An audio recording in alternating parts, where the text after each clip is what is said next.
Olá, estudantes!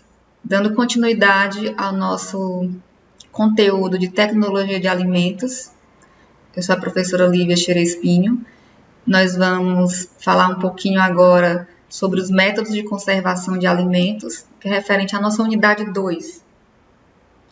Um breve sumário, nós vamos falar sobre alguns tipos de métodos de conservação, o método pelo calor, pelo frio, concentração e desidratação, salga e defumação serão nosso foco. Para começar, nós temos os métodos de conservação pelo calor, que já foi dito para vocês na unidade passada, que é um dos métodos mais utilizados e também é um método bem antigo já. Nós temos alguns métodos mais modernos, com a esterilização comercial, mas outros, como a apertização e a tindalização, já são métodos mais antigos, que datam da Segunda Guerra Mundial. E o aquecimento em si também já é um método que já se utilizava mesmo antes de existir a indústria de alimentos. Então, nós temos a pasteurização, o branqueamento, tindalização, esterilização comercial e a apertização.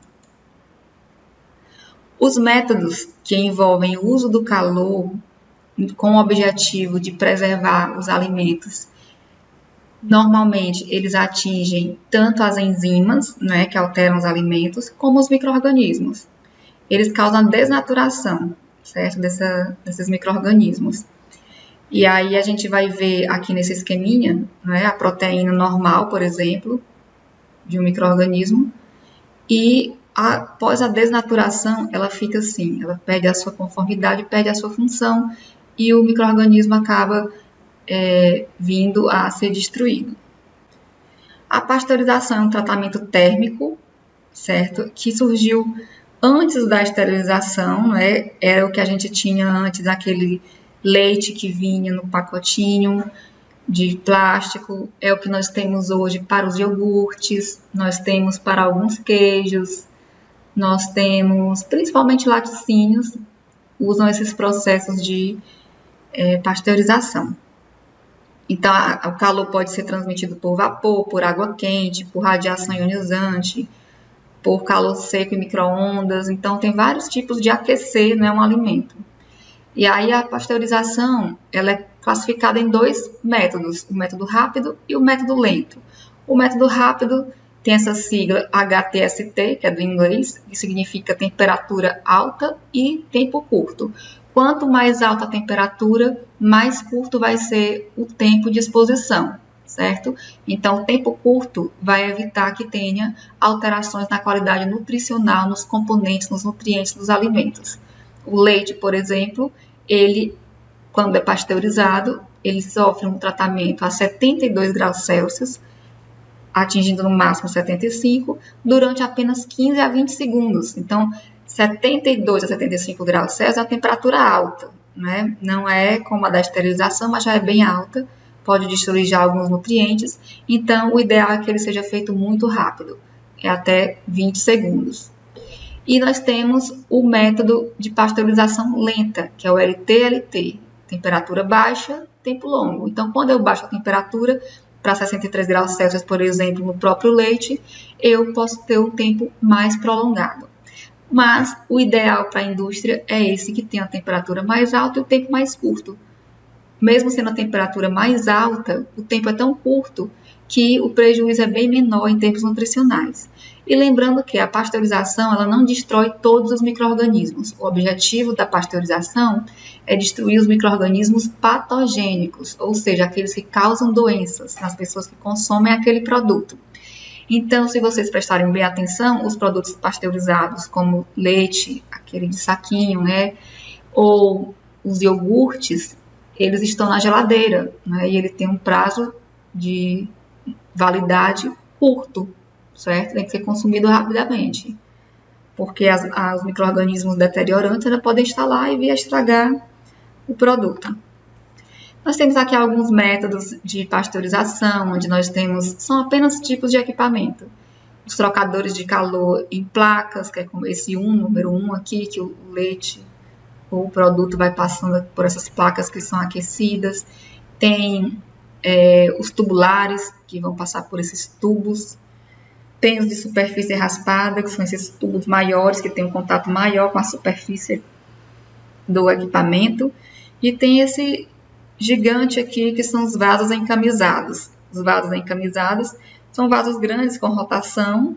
E o encamisado é o que? Ele tem uma parede dupla. E na parede dupla tem a circulação de água quente. E quando o produto tem contato com a água quente, ele é pasteurizado. Normalmente não é utilizado para leite nem produtos sólidos, nem produtos líquidos, aliás. Os líquidos são mais de placas e no tubular. Isso aqui já é para alimentos maiores, certo? Com pedaços mais sólidos.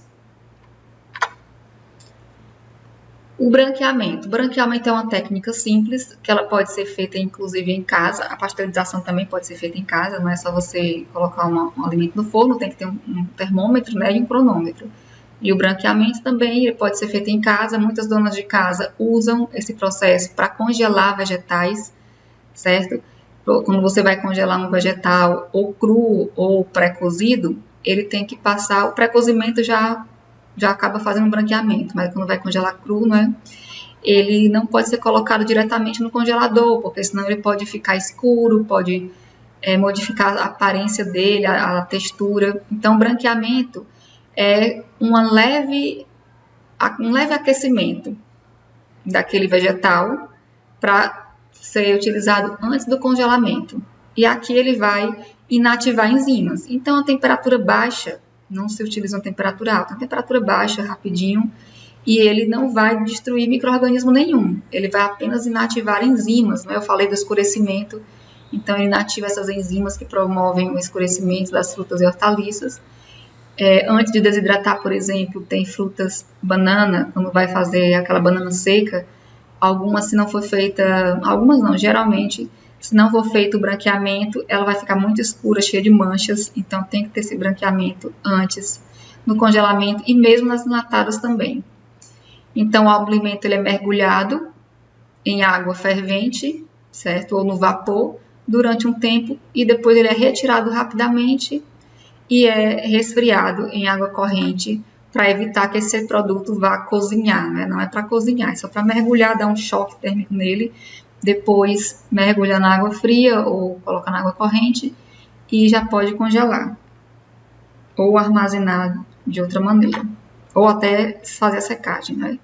E aí nós temos a esterilização comercial. Isso aqui é o que nós vemos naquele leite da caixinha. A esterilização, pelo próprio nome, a gente já sabe que ele visa destruir micro-organismos. Então, aqui vai ser não só os micro-organismos patogênicos, mas também os micro-organismos deteriorantes, tá? E a gente consegue, por exemplo, consumir um leite, aquele da caixinha, em até 3, 6 meses, ok? Lógico que depois de aberto, o prazo de validade é o mesmo, 3 dias, 2 dias, mas enquanto não abre, ele vai durar esse tempo porque ele não está em contato com o ambiente também. Então, o produto fica microbiologicamente estável. Os micro-organismos que podem sobreviver são os esporos, que são resistentes a altas temperaturas. Mas são esporos que só vão sobreviver em temperaturas acima de 45 graus. Então, eles não vão se multiplicar ali na temperatura de armazenamento, no supermercado. Por isso que eles não vão prejudicar a comercialização desse leite. Tá? Então, são apenas os termotolerantes que podem resistir a esse tratamento. Por isso que se chama esterilização comercial, porque não se destrói todos, se destrói 99,9% dos micro-organismos. E aí nós temos aqui o UHT.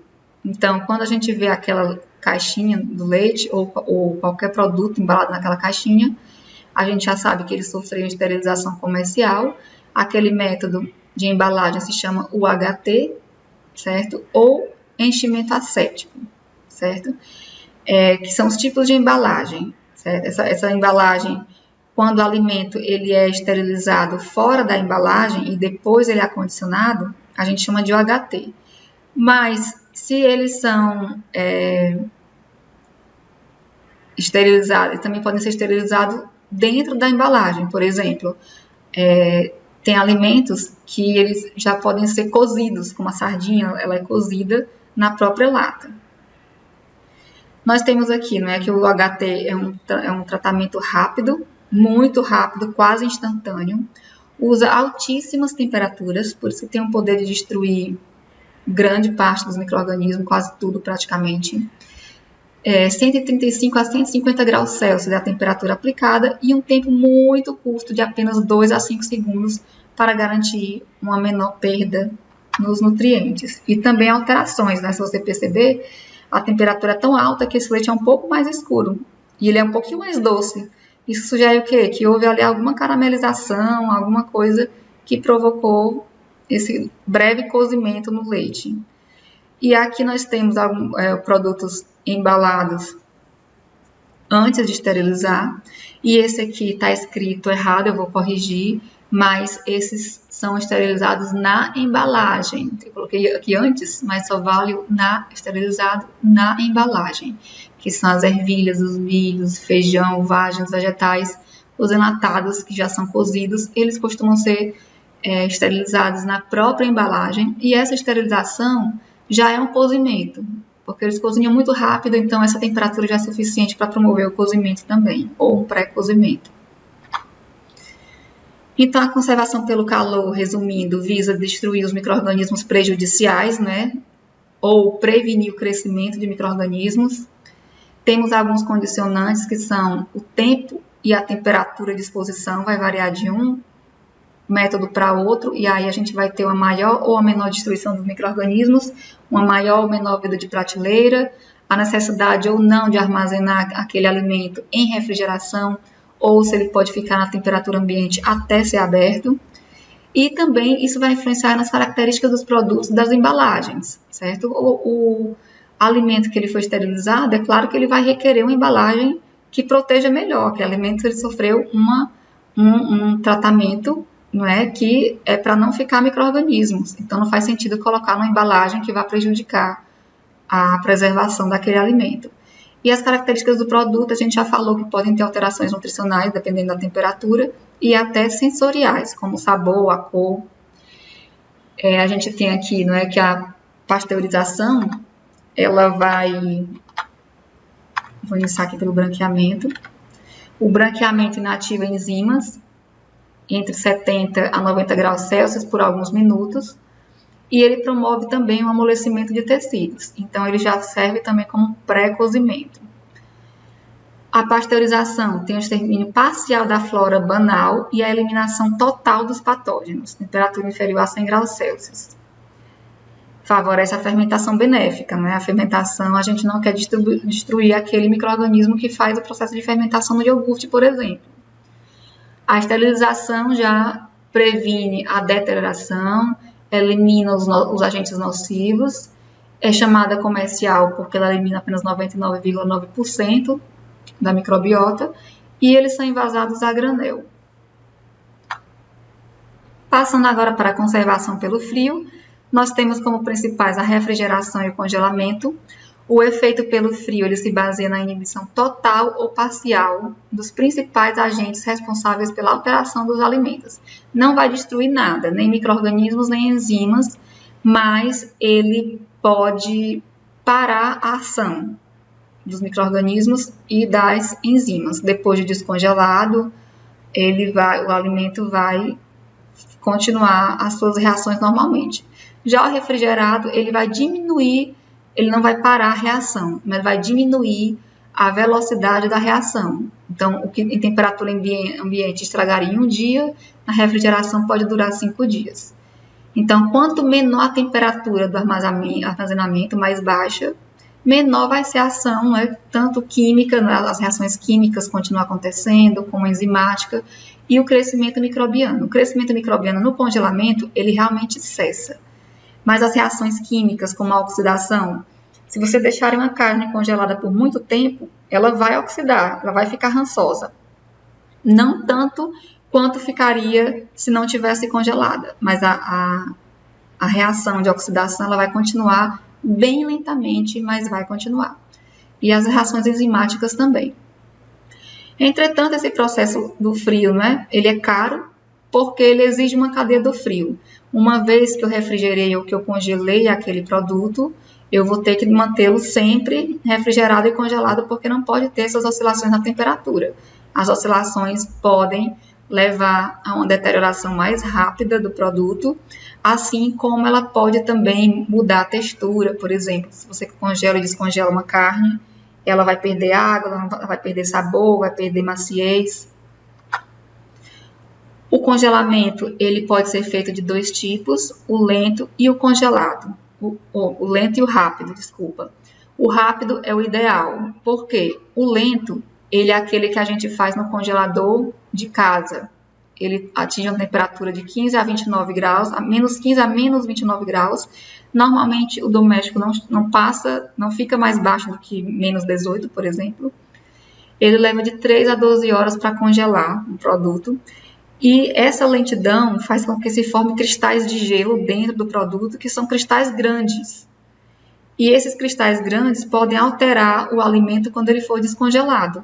Ele vai romper os tecidos das células, por exemplo, a carne, né? Ela tem os tecidos, os cristais grandes podem rasgar aquele tecido e quando eu for descongelar, ele vai perder toda a água e a carne vai perder a suculência e o sabor. Se for uma fruta, quem já congelou uma fruta, um caju, uma acerola, qualquer fruta dessas mais polposas que você vá congelar, quando for feito o descongelamento, se o congelamento for feito lentamente, também tem rompimento, e quando você descongela a fruta, no final não fica nada, né? Só fica semente e casca, porque ela perde a água toda.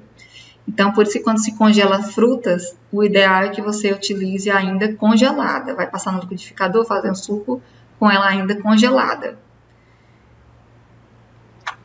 Já o congelamento rápido, ele é aquele ultracongelamento que acontece em ultrafreezer. A gente ouviu muito falar nisso agora na Covid, não é? De algumas vacinas que precisavam de um congelamento de um ultrafreezer e alguns lugares não tinham.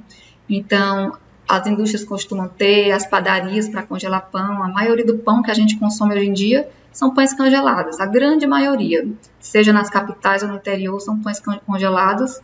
Eles sofrem esse congelamento rápido e depois que faz o congelamento rápido, né, que é menos 40 graus normalmente, que acontece rapidamente em apenas 30 minutos, aí ele já pode ser armazenado no freezer comum, no menos 18.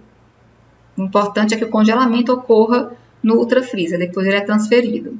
E aí depois o pão ainda congelado é assado. Então assim também se faz com as frutas congeladas, os vegetais congelados, as carnes congeladas. Se vocês forem ao supermercado, vocês vão ver lá que tem pacotes de frango, por exemplo, que você consegue tirar uma coxa de frango. Então elas foram congeladas separadamente, sem estar encostadas uma na outra, e foi por um congelamento rápido. Então quando você vai preparar, você pode pegar só uma coxinha sem ter que descongelar o pacote inteiro. Então, quais são as vantagens? Menores alterações, os cristais de gelo são pequenos, então eles não rompem a célula ou rompem o mínimo possível. Tem uma mais eficiente diminuição da atividade enzimática e uma menor perda de líquido no descongelamento, assim preservando as características sensoriais, né, de sabor, de textura do produto, e nutricional também. E quando o produto perde aquele líquido também carrega muitos nutrientes e vitaminas. Aqui um exemplo de um esquema, né, dos cristais grandes. Os cristais grandes, eles se formam de dentro das células para fora. Então, essa formação de dentro para fora que causa o rompimento das células e a perda de líquidos posteriormente no descongelamento. Já os cristais pequenos, são esses pontinhos pretinhos, eles são formados rapidamente por toda a superfície. E assim não tem um cristal grande sendo formado aqui para romper. Então, por isso que ele é vantajoso. A refrigeração, ela também promove a alteração dos alimentos. A temperatura já é mais alta, entre 1 e 10 graus Celsius, aquela de geladeira comum, mas é um armazenamento temporário, né? O que está refrigerado tem um prazo de validade bem mais curto do que o que está congelado. E a refrigeração tem que controlar a temperatura, não pode ser superior a 10 graus. A umidade do ar também, né, para não ter proliferação de micro-organismos que suportam essa temperatura e também a umidade para, se for muito baixa, for um ambiente muito seco, o alimento pode ficar ressecado. E a atmosfera de armazenamento, né, que inclui gases, temperatura e umidade. Um outro processo é a salga. A salga é usada desde muito antigamente para conservar alimentos. Começaram com peixe, depois carne. E hoje em dia, isso era antes, quando não se tinha geladeira, energia, até bem pouco tempo. Até uns anos atrás, muitas pessoas que viviam no interior não tinham geladeira nem energia. Então, ainda conservavam seus produtos pelo sal ou pela secagem no sol, né? E hoje em dia, todo mundo já tem acesso, né, aos métodos de preservação, ou quase todo mundo. E ele é utilizado ainda muito vastamente, porque por causa do aroma, do sabor, da coloração. Então, as pessoas apreciam, né? Uma carne seca, um bacalhau que é salgado, a carne salgada. Então, tem esse processo também. A salga, ela é um processo que promove desidratação. Então, qual é o processo de preservação pela salga? A salga é um processo de desidratação. Quando eu coloco o sal, né? A gente tem aqui uma membrana, né? Tem um alimento. E a gente tem que ele possui sal e ele possui água, certo? Então, fora da célula, na carne, por exemplo, fora da célula, ainda por cima da carne, eu vou e coloco sal. E a água, um pouco de água tende a entrar também da umidade do ambiente, né? Está no ambiente aberto, a salga é feita em ambiente aberto, então eu coloco sal, esse sal vai penetrar a barreira da célula, que é a parede celular, a membrana celular. E um pouco de água também tende a penetrar. Depois que o sal penetrou, todo esse sal entrou na célula da carne, né? O que vai acontecer? Ele vai ocupar esse espaço aqui que está a água, e vai fazer com que a água saia. Então, esse é o processo de osmose, né? Que a água sai do ambiente mais concentrado para o menos concentrado, que é o ambiente externo. Então, dentro vamos ter sal e a água vai começar a sair, e essa carne vai ficar, além de salgada, né, que não favorece o crescimento de micro-organismos, ela vai ficar com pouca água, e com pouca água ou quase nenhuma água, também dificulta o crescimento dos micro-organismos e também a velocidade das reações químicas. Então, a gente diminui aqui a atividade de água. Exemplos, jerked beef. Jerked beef é uma espécie de charque, sendo que ele tem sais de cura, como nitritos e nitratos, e o charque não tem. Já a defumação, ela é feita pela queima de madeira, né, a gente tem as linguiças defumadas, temos o peito de peru defumado, tem vários produtos, queijos defumados, certo?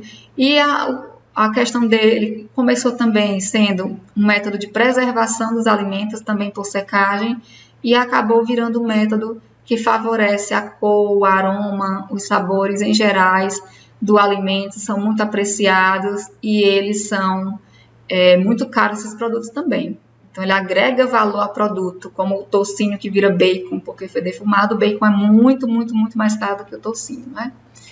Então, a gente tem essas características. Mas a defumação tem a desvantagem que ela, devido à fumaça, a fumaça produz hidrocarbonetos policíclicos, que são produzidos na queima daquela madeira, por exemplo, em temperatura superior a 310 graus, e quando o alimento tem contato com essa fumaça, com esses hidrocarbonetos policíclicos, eles podem ser cancerígenos, inclusive. Aí a gente tem a fumaça líquida, né? Tem aqui uma embalagem, que é o que se utiliza muito na indústria hoje em dia, e as pessoas usam até em casa, que tem a vantagem de eliminar essas substâncias indesejáveis ou inúteis, né, como os hidrocarbonetos policíclicos. Você consegue ter um melhor controle do flavor, que é o flavor, sabor e aroma, porque você sabe exatamente a quantidade que vai colocar para aquele alimento, consegue ter um padrão. Já a fumaça você não consegue controlar muito. E também consegue fazer uma distribuição uniforme por todo o produto. E nós temos, para finalizar, as tecnologias de barreiras, ou seja, muitos métodos eles precisam ser utilizados em conjunto com outros, em combinação, para assim garantir uma melhor segurança desse alimento, uma melhor estabilidade microbiológica e enzimática e evitar que ele deteriore muito rapidamente, não é? E tenha uma vida de prateleira mais avantajada. Por exemplo, a gente viu lá na foto daquele charque, que ele passou por um processo de cura de salga, mas ele está numa embalagem a vácuo. Então, esse vácuo impede a entrada do ar, então vai impedir a oxidação dos lipídios, vai impedir também o crescimento de micro-organismos. Então, esses métodos de barreiras, a embalagem, por exemplo, o leite foi pasteurizado e ele foi embalado numa embalagem adequada e depois ele foi para a geladeira. Então, ele tem aí 3 métodos, né? A pasteurização, a embalagem, que é uma proteção, e a refrigeração, tá? Então, isso são métodos combinados de barreiras aos micro-organismos. As barreiras podem ser físicas, né, como as embalagens, químicas, como o próprio tratamento, ou microbianas, para evitar o crescimento microbiano. Então, vamos evitar contaminações físicas, químicas e biológicas. Nós temos aqui um exemplo de aplicação deste conteúdo, né, que a gente, por exemplo, no supermercado pode comparar um suco de laranja natural, feito no estabelecimento comercial, engarrafado e comercializado no local da venda, ou seja, um suco ali feito na hora, com o suco de laranja que foi feito pelo processo UHT, de esterilização comercial, né, aquele da caixinha. Você vai perceber que o suco natural, feito na hora, ele deve ser mantido sob gelo ou refrigeração, e ele não passa de 4 horas de validade. Já o suco processado, ele pode ficar em temperatura ambiente por até 6 meses lá no supermercado, que ele não vai estragar. E aí eu coloquei aqui uma diferença entre carne seca e carne de sol, né, para vocês terem conhecimento, não é? A carne seca e a carne de sol, não sei se alguém já ouviu falar, mas a carne seca, ela é que vai ao sol. A carne de sol não é exposta ao sol. Ela fica num ambiente de umidade mais baixa, quente, não é? Ali temperatura ambiente no Nordeste, que são dias mais quentes, mas ela não fica ao sol, certo? A carne seca tem um teor de umidade mais baixo, enquanto que a carne úmida, ela é mais úmida, a carne seca é mais úmida. Se vocês pegarem uma boa carne de sol, vocês vão ver que por dentro ela ainda é vermelhinha, ela ainda é úmida, e por fora ela é mais escura, mais seca. Então, é bom que ela fique na geladeira. A carne de sol, como eu já falei, não fica ao sol, não vai ficar à sombra, e a carne seca, sim, ela fica exposta ao sol para receber a secagem. Aqui nós temos um material para consulta. Nossa aula finaliza aqui e bom estudo para todos.